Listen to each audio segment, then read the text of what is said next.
notre invité, il s'appelle Zach Swaga. J'ai bien dit Zach Swaga. Merci.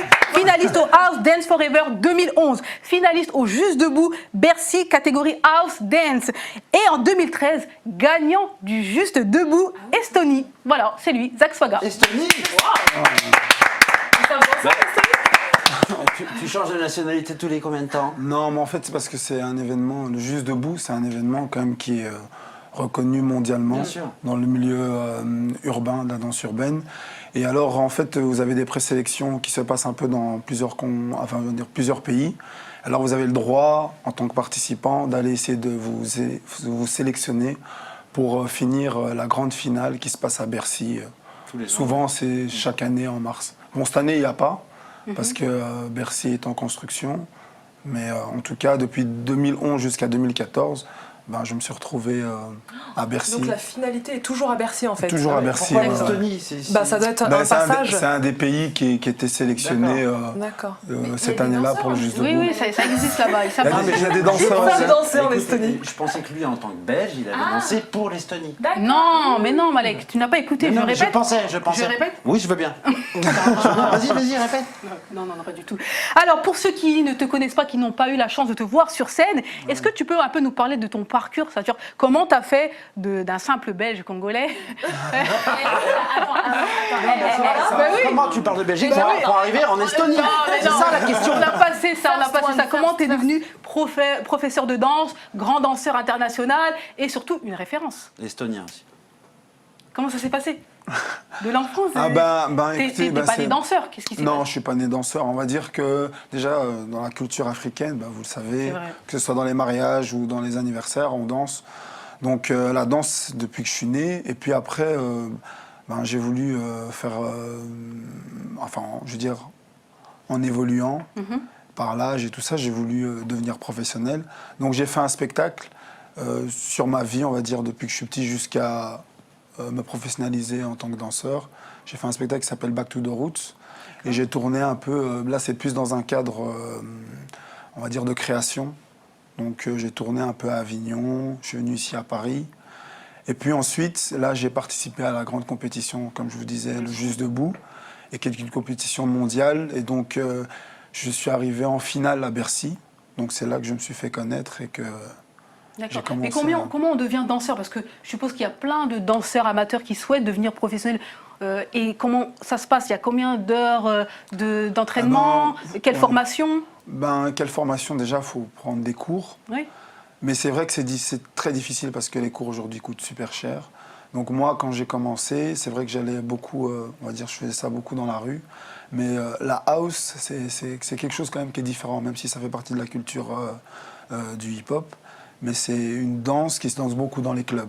Parce que c'est né là-bas. Faut être en boîte, quoi. Faut aller en boîte. Moi, j'ai grandi dans les clubs. Mais t'as toujours commencé par la house ou par le hip-hop? J'ai commencé par l'Estonie, madame. J'ai commencé par le hip-hop, mais j'étais fasciné par le hip-hop, je veux dire, des années 90, comme je suis chez vous. D'accord. Et c'était la New Jack Swing.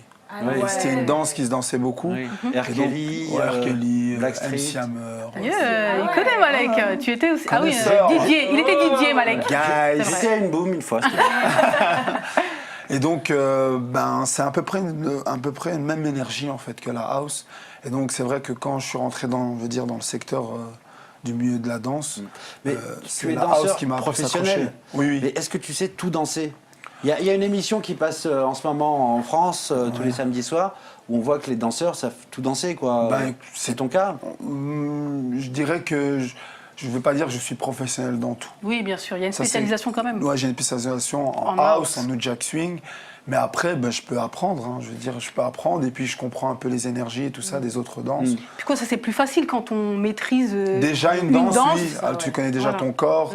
Donc le fait de, par exemple, que tu fasses du jazz ou il y a des autres postures à prendre et tout ça, il y a d'autres manières d'aborder la danse. La technique, parce que on disait que la house, ça se dansait plus en boîte. Pour moi, c'est en mode voilà.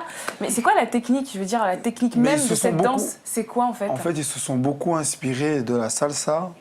Dans la house? Dans la house, oui, parce que c'est beaucoup les gens. Ils se sont inspirés des tap dance. Ils se sont inspirés aussi de la capoeira parce qu'il y a aussi du sol dans la house. Et donc toi, tu fais seul et debout, c'est ça? Je fais un peu de sol, j'essaye un peu de faire du sol, mais bon, je veux dire, ma particularité, c'est debout. Alors, actualité, qu'est-ce qui va se passer? Donc je sais que tu reviens d'une compétition que tu as passée en Italie. Non, j'ai revu. Non. C'était un spectacle que tu as fait en Italie? Non, j'ai donné Ah, un même workshop, pas. un stage. Deuxième, tiens, mets un chapeau, cache-toi. Non, c'était des cours de danse. C'est vraiment un échange, un workshop où je parle un peu de l'origine, de ma gestuelle, et après l'origine aussi de la house. Est-ce que c'est une discipline qui plaît c'est une discipline qui commence à vraiment se faire connaître parce qu'elle était super underground. Et là, c'est vrai que par la musique, parce qu'en fait, l'afro house, c'est une musique de base et c'est pas une danse. Maintenant, aujourd'hui, les gens voient ça comme une danse parce que justement, on utilise les steps de house et cette gestuelle africaine. Donc aujourd'hui, les gens mélangent un peu, mais en vérité, ça n'existe pas vraiment l'afro house en tant que danse. Mais en tant que musique, oui. Ça, c'est vraiment... Donc tu donnes des cours en Italie, un petit peu partout dans le monde. Ouais. Est-ce qu'on peut aussi faire appel à toi? Voilà, on a un artiste, et est-ce que tu peux chorégraphier aussi oui, bien sûr. Des chansons D'accord, donc toute Les la chroniques, partie... tu peux chorégraphier les chroniques? Alors, Si vous voulez, hein. Non, mais, par exemple, les clips musicaux, par exemple, un artiste vous a déjà contacté afin de chorégraphier sa musique? J'ai déjà travaillé avec une artiste qui s'appelle Zap Mama. Je ne sais pas si vous connaissez. Peut-être. Voilà, là, en tout cas, c'est une personne qui est connue. Et Sur Pantine, on connaît tout le monde, on la connaît. Mais moi, j'ai été sur ton Facebook, oui. et apparemment, Patrick Bruel se serait mis à l'afro house. Non, c'est quoi l'histoire là? T'as tout faux depuis ce matin. Dis-moi, c'est quoi l'histoire? Moi j'ai des sources, attention. En fait, j'ai travaillé parce que c'était une boîte de production, de prod, qui m'a contacté pour travailler avec eux. Et donc moi j'étais juste simple danseur en fait. C'était pas. Danseur, mais c'est quoi le lien avec Patrick Bruel? Mais c'est parce qu'en fait Patrick Bruel cherchait des danseurs en Belgique. Et alors ils ont contacté un peu pas mal de danseurs qui se trouvaient en Belgique. Et donc voilà. Mais en Belgique, excuse-moi, mais il se passe des choses en Belgique? Parce que c'est vrai qu'en général, c'est comme ça. Oh là. Non, mais c'est pas méchant. parler. Mais c'est juste du racisme, ça, madame. Pas du tout, j'adore la Belgique, moi la Belgique. Mais c'est juste que, effectivement, en général, c'est plus à Paris que ça bouge. Pourquoi est-ce que tu fais le choix de rester sur. T'es à Bruxelles, t'es où? Parce qu'en fait, c'est à côté, et puis je voyage pas mal. Donc il se passe beaucoup de choses aussi à Bruxelles. Je veux dire, Bodhisattva, déjà, je sais pas si vous connaissez, c'est un mec qui fait de la musique. Afro House, et il vient beaucoup ici. C'est un Belge. D'accord. Il y a plein de Torcy, il se passe rien à Torcy non plus. Enfin, je veux dire, non, il y a beaucoup de choses qui se passent en Belgique. Après, on voyage pas mal et tout ça. Parce que voilà, tous les artistes passent par la Belgique. Et que faut-il faire pour aujourd'hui promouvoir un peu plus l'Afro House? C'est le pays, on va dire. J'ai pas compris. Que faut-il que tu puisses faire en fait pour promouvoir l'Afro House? C'est voyager. Moi, je pense que pour promouvoir, c'est plus tu partages, je veux dire, ce que tu ressens par rapport à la musique, par rapport à la gestuelle, par rapport à tes origines aussi. Et je pense que c'est à travers ça, à travers le voyage, et à travers l'échange aussi que l'Afro House se fait promouvoir. Donc, dernière question avant que notre bande-annonce. Est-ce qu'un danseur gagne bien sa vie? Est-ce qu'aujourd'hui, Aujourd'hui, normalement, en tant que danseur, tu peux bien gagner ta vie si tu gères bien, on va dire, tu gères bien ton agenda. Mais normalement, oui, en tant que danseur, tu peux gagner. C'est possible de faire que ça? Que faire que ça? Bon, moi, j'aime pas faire que ça. D'accord. Donc voilà. Mais après, si tu veux vraiment, il faut vraiment bien gérer, quoi. Faut pouvoir bien gérer parce qu'il y a des jours où il n'y a pas, on t'appelle pas. Donc il faut toi-même te promouvoir et essayer d'aller vers le travail. Voilà, j'ai voulu faire ce travail parce que je pense que l'Afro House, c'est souvent les personnes d'origine africaine qui la dansent et que les personnes de l'Occident ne peuvent la danser. Mais pour moi, c'est faux. Donc c'est pour ça que j'ai pris des filles qui sont totalement des origines différentes et que j'ai présenté une chorégraphie, on va dire un ensemble de mouvements plutôt, je dirais ça plus comme ça, un ensemble de mouvements qui regroupe justement cette danse, cette gestuelle africaine et la house dance, qui fait un mix des deux. Parce que l'Afro House, c'est une danse hyper sociable, énergique en même temps.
mais c'est surnaturel même, Je ne presque. le voyais pas comme ça, tiens. C'est marrant. Tu peux nous commenter rapidement? C'est quoi exact? C'était le Tu juste danses debout? beaucoup mieux que tu présentes.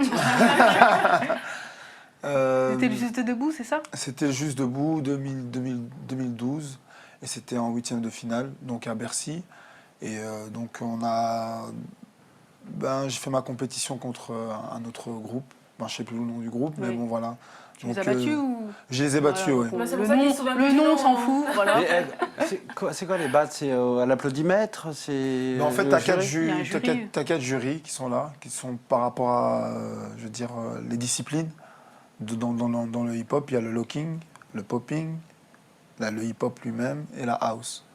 Et donc, tu as ces 4 jurys qui appuient sur un bouton, soit rouge ou bleu. Validé. D'accord. Et le public donc, n'a pas son mot à dire? Ah non, parce qu'il y a 25 000 Oui, ce serait un personnes, peu ce compliqué, serait un peu bizarre. D'accord. Alors aussi, tu es cofondateur et fondateur des projets Belgium Wake Up et Kobo Power. Tu peux nous en parler? Alors, Belgium Wake Up, c'est juste, c'est 3 bandes de potes, enfin on est 3 potes. On a voulu faire ça pour la Belgique, justement pour la danse urbaine en Belgique, pour mettre un peu un réveil et de faire comprendre aux Belges que justement je veux dire, la danse, pas besoin d'aller chercher chez les Français ou aller chercher ailleurs, et de justement défendre nos valeurs et notre façon de voir cette culture hip-hop. Donc c'est pour ça qu'on a fait ce groupe Belgium Wake Up.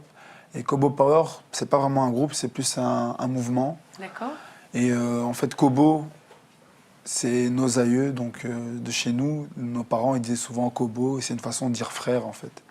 Vous validez, Sabrina? Bah, écoute, j'en apprends tous les jours sur Tantine et je ne savais pas. Et ça se dit congolaise, vas-y. Vraie congolaise de souche. Ah ouais. Et donc, Kobo, ça veut dire frère.